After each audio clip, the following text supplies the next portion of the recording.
आज एक बहुत ही कमाल की कहानी सुनते हैं। लखनऊ के एक मामूली से दर्जी जियाउद्दीन की, एक ऐसे इंसान की जिनका जीवन हमें यकीन, मकसद और दौलत के असली मायनों पर एक गहरा सबक देता है। तो चलिए इस सफर में आगे बढ़ते हैं। और कहते हैं ना, जब दुनिया के सारे दरवाजे बंद हो जाते हैं, उम्मीदें टूट सी जाती हैं, तब दिल में ऊपर वाले की आवाज गूंजने लगती है। जियाउद्दीन के लिए तो ये यकीन सिर्फ एक रास्ता नहीं था, ये उनकी पूरी कायनात थी। तो चलिए कहानी के पहले हिस्से में चलते हैं और देखते हैं कि जियाउद्दीन का सफर शुरू कैसे हुआ और कैसे उनके यकीन को अपने सबसे बड़े इम्तिहान से गुजरना पड़ा। जियाउद्दीन कोई बड़े आदमी नहीं थे, एक आम इंसान। उम्र चेहरे पर दिखती थी, आंखों में थकान थी और दिल में सब्र था। कुछ साल पहले बीवी का इंतकाल हो चुका था और एक बेटा था जिसकी पढ़ाई का खर्च उठाना भी दिन ब दिन मुश्किल होता जा रहा था। तो उनके लिए असली दौलत क्या थी? कोई घर, कोई दुकान? नहीं, उनकी सबसे बड़ी दौलत थी उनका यकीन। एक ऐसा कामिल यकीन कि जो कुछ भी हो रहा है वो एक बड़ी योजना का हिस्सा है। अब जरा सोचिए, एक सुबह कोई उठे और उसकी रोजी रोटी का जरिया ही खत्म हो जाए, क्या करेगा वो? आस पड़ोस के लोग कहने लगे, अरे जियाउद्दीन, अब तेरा क्या होगा? लेकिन उनकी आंखों में एक अजीब सी शांति थी। उन्होंने बस इतना कहा, जो रिस्क देता है वो अभी जिंदा है।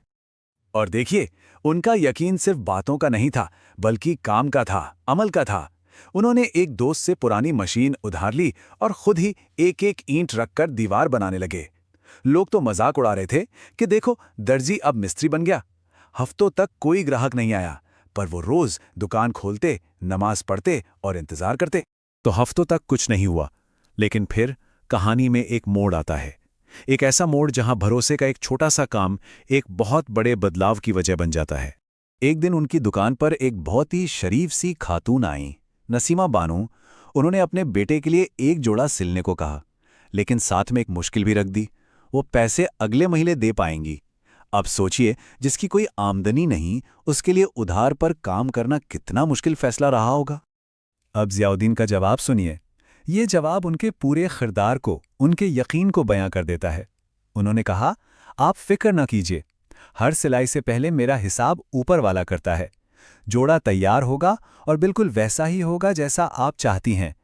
और जानते हैं ये नसीमा बानो कौन थी? वो कोई आम औरत नहीं थी, वो थी शहर के सबसे बड़े स्कूल ट्रस्ट की चेयरपर्सन। जियाउद्दीन के इस यकीन और ईमानदारी से वो इतनी मुतासिर हुई कि उन्होंने अपने सारे स्कूलों की यूनिफॉर्म का कॉन्ट्रैक्ट उन्हीं को दे दिया। रातों रात उनकी माली हालत पूरी तरह बदल गई।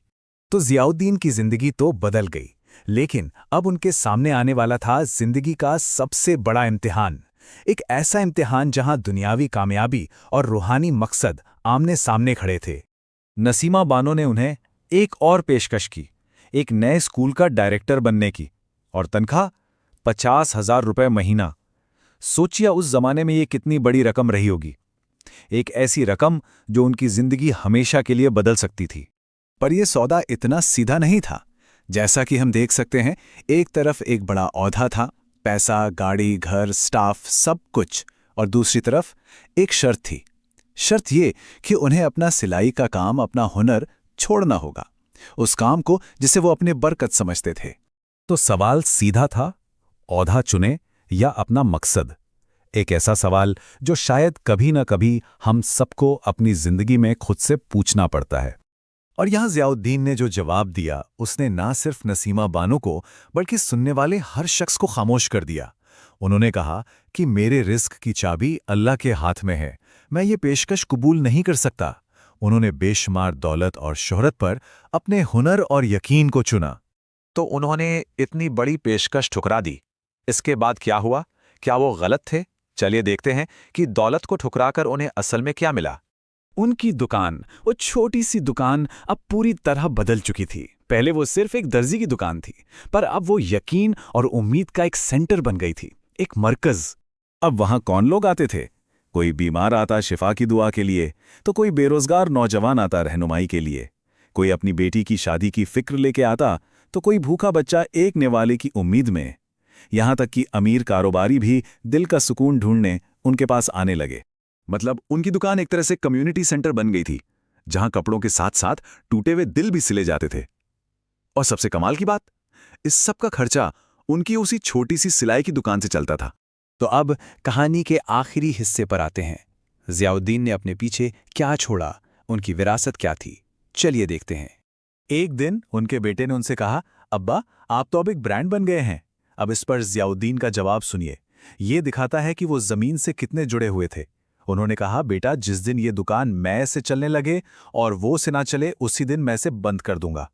और फिर एक दिन अपनी उसी दुकान में बड़े सुकून से ज़ियाउद्दीन ने इस दुनिया को अलविदा कह दिया। लेकिन कहानी यहाँ खत्म नहीं हुई। उनकी विरासत को उनके बेटे ने आगे बढ़ाने का फैसला किया। उनके बेटे ने दुकान पर एक नया बोर्ड लगाया और उस पर लिखा था, दर्जी साहब नहीं रहे, मगर उनका यकीन अब भी यहां सिलाई करता है। ये सिर्फ एक लाइन नहीं, ये एक ऐलान है कि ज़ियाउद्दीन का यकीन हमेशा जिंदा रहेगा। तो ये कहानी हमें एक बहुत बड़े सवाल के साथ छोड़ जाती है। आखिर एक कामयाब जिंदगी का असली पैमाना क्या है? पैसा, शोहरत और ओहदा, या फिर एक गहरा मकसद, सच्चा यकीन और दूसरों की जिंदगी में लाया गया सुकून? ज़ियाउद्दीन की कहानी हमें इसी पर सोचने के लिए मजबूर करती है।